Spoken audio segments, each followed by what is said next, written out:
ओम नमः शिवाय। नमस्कार दोस्तों, आज की कथा में मैं आपको सोमवार व्रत की संपूर्ण कथा सुनाऊंगी। अगर आपको कथा अच्छी लगे तो वीडियो को लाइक, सब्सक्राइब और शेयर जरूर कीजिएगा। एक बार प्रेम से बोलिए उमापति शंकर भगवान की जय, माता पार्वती की जय। आइए सबसे पहले सुनते हैं सोमवार व्रत की कथा। एक साहूकार बहुत अमीर था। उसके पास धन की कोई कमी नहीं थी। साहूकार के पास सभी सुख और ऐश्वर्य के साधन थे, किंतु उसको एक ही दुख था कि उसके कोई औलाद नहीं थी। दिन रात वह इसी चिंता में लगा रहता और वह पुत्र पाने के लिए हर सोमवार को भगवान चंद्रदेव व शिव जी की पूजा करता व व्रत रखता था।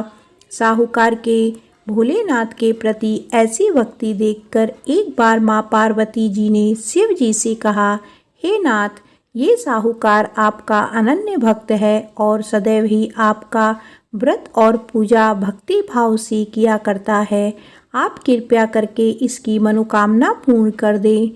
पार्वती जी के ऐसे वचन सुनकर भोलेनाथ ने माँ गौरी से कहा, हे पार्वती, यह संसार एक कर्म क्षेत्र है। यहाँ जो भी जैसा कार्य करता है उसे वैसा ही फल मिलता है, अर्थात जैसा कार्य मनुष्य करता है वैसे ही परिणाम भोगता है। किंतु माता पार्वती आग्रह पूर्वक बोली, हे महादेव, यह आपका अनन्य भक्त है। यदि इसको कोई भी दुख हो तो आपको इसे अवश्य दूर करना चाहिए। यदि आप अपने भक्तों की मनोकामनाएं पूरी नहीं करेंगे तो क्यों कोई मनुष्य आपकी भक्ति, सेवा व पूजा करेंगे। पार्वती जी के इस आग्रह को सुनकर शिवजी ने कहा, हे शिवे, इस साहूकार के कोई पुत्र नहीं है। इसी कारण यह दिन रात चिंतित व दुखी रहता है। इसके भाग्य में संतान ना होने पर भी मैं इसे पुत्र प्राप्ति के लिए वरदान देता हूँ, किंतु इसका पुत्र केवल 12 वर्ष तक ही जीवित रह सकता है। इसके बाद वह मर जाएगा। इससे अधिक मैं इस साहूकार के लिए कुछ नहीं कर सकता। यह सब बातें साहूकार सुन रहा था। उसे यह सारी बातें सुनकर ना कोई खुशी हुई और ना ही कोई दुख। वह पूर्वत शिव जी की पूजा व व्रत करता रहा। कुछ समय पश्चात साहूकार की पत्नी गर्भवती हो गई और 10वें महीने में उसने एक बहुत ही सुंदर पुत्र को जन्म दिया। साहूकार के घर में बहुत खुशियां मनाई गई, किंतु साहूकार अपने पुत्र की 12 वर्ष की उम्र जानकर कोई खुशी प्रकट नहीं की और इस संबंध में किसी को कोई भेद भी नहीं बताया।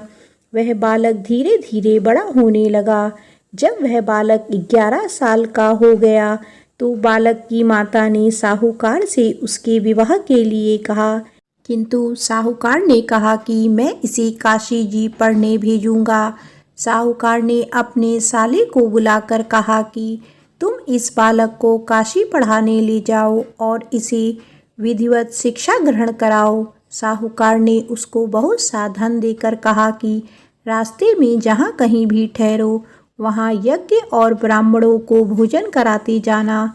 इस प्रकार वह दोनों मामा भांजे रास्ते में यज्ञ करते, दान देते और ब्राह्मणों को भोजन कराते जा रहे थे। रास्ते में एक शहर पड़ा। उस शहर में राजा की कन्या का विवाह था। एक अन्य राजा का लड़का बारात लेकर आया था, लेकिन वह एक आंख से काना था। लड़के के पिता को इस बात की चिंता थी कि वर को देखकर कन्या के माता पिता विवाह में किसी प्रकार की अड़चन ना डाले। इसी कारण जब उन्होंने साहूकार के अति सुंदर बेटे को देखा तो उसके मन में विचार आया कि क्यों ना इस लड़के से विवाह का कार्य पूर्ण करा लिया जाए। यह विचार कर उसने लड़के और उसके मामा से कहा कि यदि आप फेरी व कन्यादान का कार्य पूर्ण करा देंगे तो आपकी बड़ी कृपा होगी और हम आपको बहुत सारा धन देंगे। साहूकार के लड़के और उसके मामा ने इस बात को स्वीकार कर लिया। विवाह का काम भली प्रकार से पूरा हो गया। जब वह लड़का जाने लगा तो उसने चुपके से राजकुमारी की चुनरी पर लिख दिया कि तेरा विवाह मेरे साथ हुआ है, लेकिन जिसके साथ तुझे भेजा जाएगा वह एक कान्हा है। मैं काशी जी को जा रहा हूँ। राजकुमारी ने जब इस प्रकार लिखा पाया तो उसने कान्हे राजकुमार के साथ जाने से इनकार कर दिया और कहा, यह मेरा पति नहीं है। मेरा विवाह जिसके साथ हुआ है वह काशी जी गया है। राजकुमारी के पिता ने यह सब बात जब सुना तो उसने अपनी कन्या को विदा करने से इनकार कर दिया। बारात वापस चली गई। उधर साहूकार का लड़का और उसका मामा काशी जी पहुँचे, जहाँ लड़के ने पढ़ना शुरू किया तथा अपना अतिरिक्त समय मामा भांजे यज्ञ आदि दान में व्यतीत करने लगे। इस प्रकार कई महीने बीत गए। जब लड़का 12 साल का हुआ तो उस दिन लड़के के मामा ने यज्ञ का आयोजन कर रखा था। अचानक ही लड़के की तबीयत खराब हो गई। लड़के के मामा ने कहा कि अंदर जाकर सो जाओ। लड़का अंदर जाकर सो गया। थोड़ी देर पश्चात लड़का मर गया। जब लड़के के मामा ने देखा कि वह मर गया है तो वह बहुत दुखी हुआ। उसने सोचा कि पहले यज्ञ पूरा कर लूं, तब कुछ सोचूंगा। लड़के के मामा ने यज्ञ पूरा किया और फिर रोना आरंभ कर दिया। वह बहुत जोर जोर से रो रहा था। संयोगवश शिवजी और पार्वती जी उधर से जा रहे थे। पार्वती जी ने भगवान भोलेनाथ से कहा, हे नाथ, कोई दुखी व्यक्ति रो रहा है, उसके कष्टों को दूर करो। तब शिवजी और पार्वती जी वहां पहुँचे। उन्होंने वहां देखा कि वहां एक लड़का मरा हुआ पड़ा है। तब पार्वती जी ने देखते ही लड़के को पहचान लिया। पार्वती जी ने लड़के के मरने का कारण पूछा तो भोलेनाथ ने बताया, हे गौरी, इस लड़के की आयु इतनी ही थी, ये अपनी आयु पूरी कर चुका है। पार्वती जी ने विनम्रता पूर्वक कहा, महाराज, कृपया करके आप इस लड़के को जीवित कर दीजिए, नहीं तो इसके माता पिता इसके वियोग में तड़प तड़प कर अपनी जान दे देंगे। माता पार्वती की बात सुनकर शिवजी ने लड़के को पुनः जीवित कर दिया। शिवजी की कृपा से लड़का जीवित हो गया। शिव शंकर व पार्वती जी धाम चले गए। शिक्षा पूरी होने पर लड़का और उसका मामा पहले की तरह यज्ञ करते, ब्राह्मणों को भोजन तथा दक्षिणा देते हुए अपने घर की ओर चल दिए। रास्ते में दोनों उसी शहर में आए जहाँ पर उस लड़के की शादी हुई थी। वहाँ पहुंचकर दोनों ने यज्ञ करना शुरू कर दिया। जब वे दोनों यज्ञ कर रहे थे तो उस लड़के के ससुर यानी वहाँ के राजा ने, जो उधर से घोड़े पर बैठकर अपने सेवकों के साथ जा रहा था, ने लड़के को पहचान लिया। राजा ने महल में ले जाकर दोनों की खूब सेवा की। कुछ समय बाद राजा के महल में रहने के बाद लड़के ने राजा से जाने की आज्ञा ली। राजा ने अपनी लड़की को लड़के के साथ विदा किया और साथ में बहुत सारा धन व दास दासियां भी भेज दी। जब वे अपने शहर में आए तो लड़के के मामा ने कहा, पहले मैं तुम्हारे माता पिता को तुम्हारे आने की खबर सुना आता हूँ, तब तक तुम पत्नी सहित यहाँ आराम करो। ऐसा कहकर लड़के का मामा साहूकार को अपने पुत्र के आने की खबर देने चला गया। घर आकर उसने देखा कि उसकी बहन और बहनोई छत पर बैठे हुए हैं। उन्होंने यह प्रण कर रखा है कि यदि उनका बेटा जीवित लौट आया तो वह छत से नीचे उतर आएंगे, नहीं तो छत से कूदकर अपने प्राण त्याग देंगे। इसके लड़के के मामा ने जब यह समाचार उन्हें सुनाया कि उनका लड़का जीवित लौट आया है तो उन्हें विश्वास नहीं हुआ। तब लड़के के मामा ने शपथ खाकर कहा कि आपका पुत्र अपनी स्त्री और बहुत से धन और दास दासियों सहित घर आया है। तब साहूकार और उसकी पत्नी छत से नीचे उतर आए तथा प्रसन्नता के साथ अपने बेटे और बहू का स्वागत किया। सभी प्रसन्नता के साथ रहने लगे।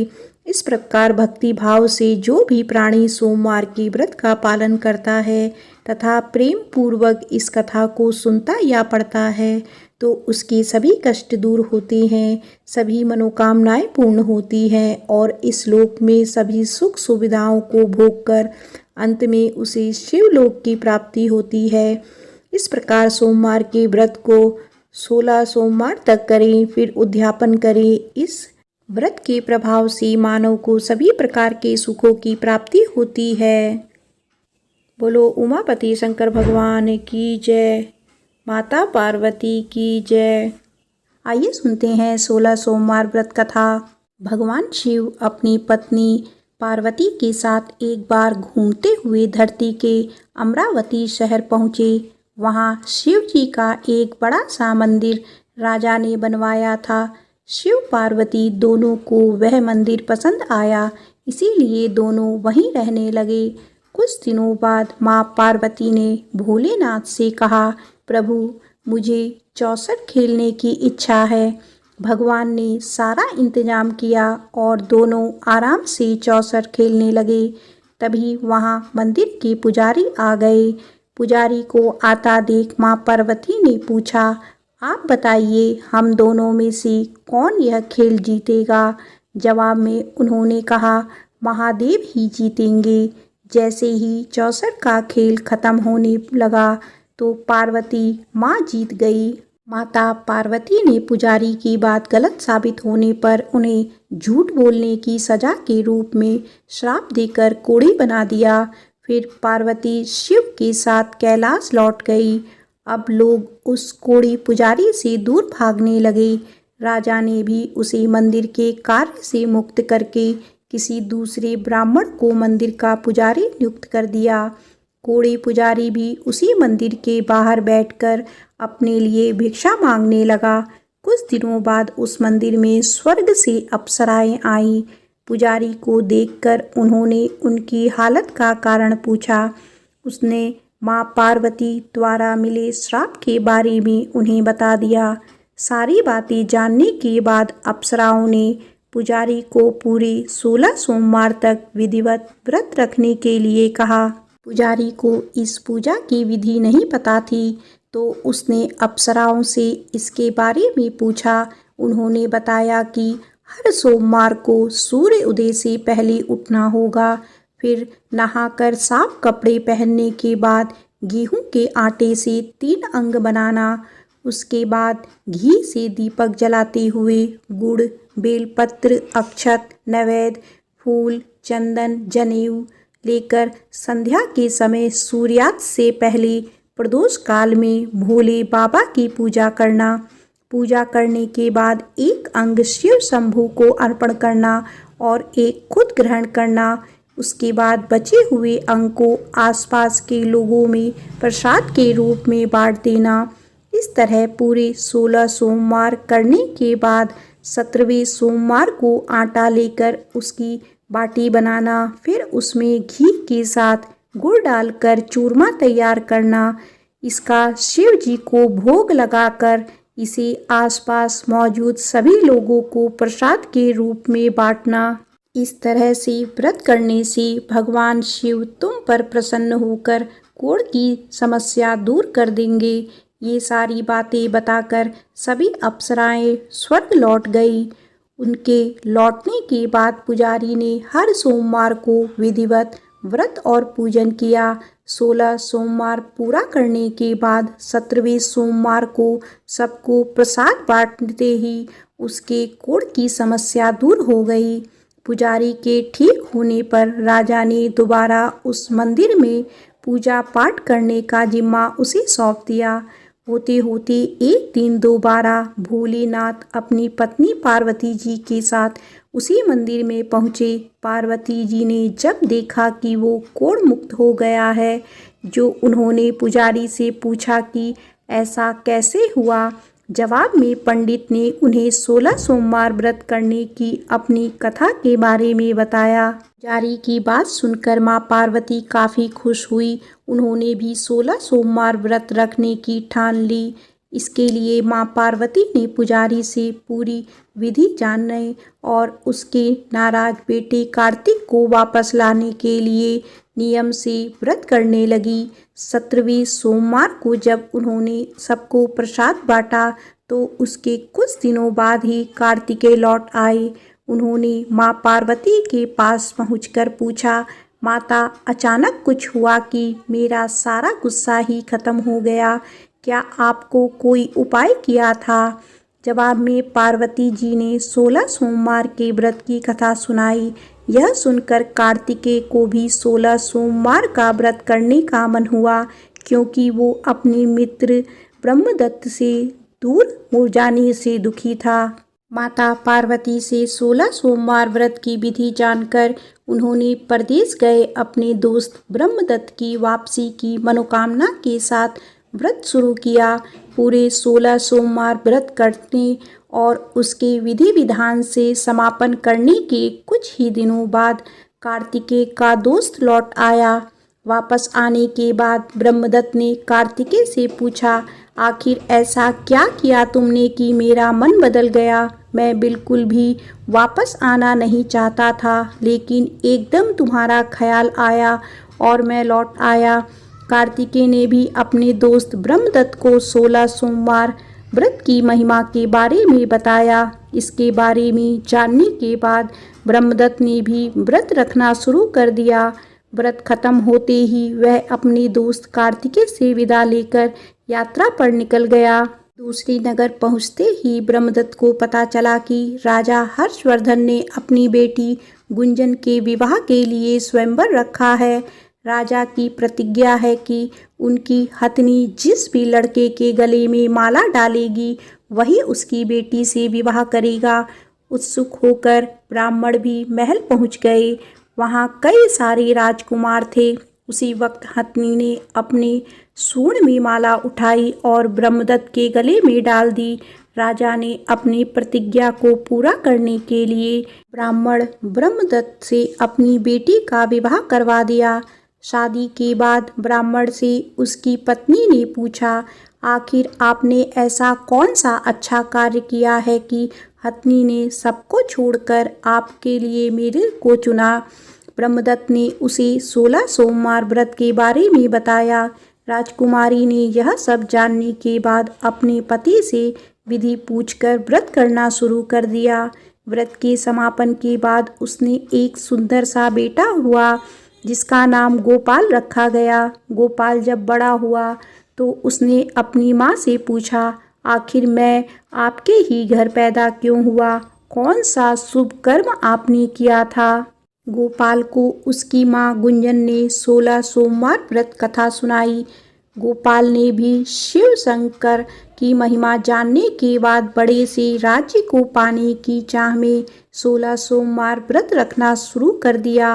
व्रत पूरा होते ही एक दिन पास के ही राजा को गोपाल पसंद आ गया। उन्होंने अपनी बेटी मंगला से उसकी शादी करवा दी। कुछ ही दिनों के बाद उस राजा का देहांत हो गया।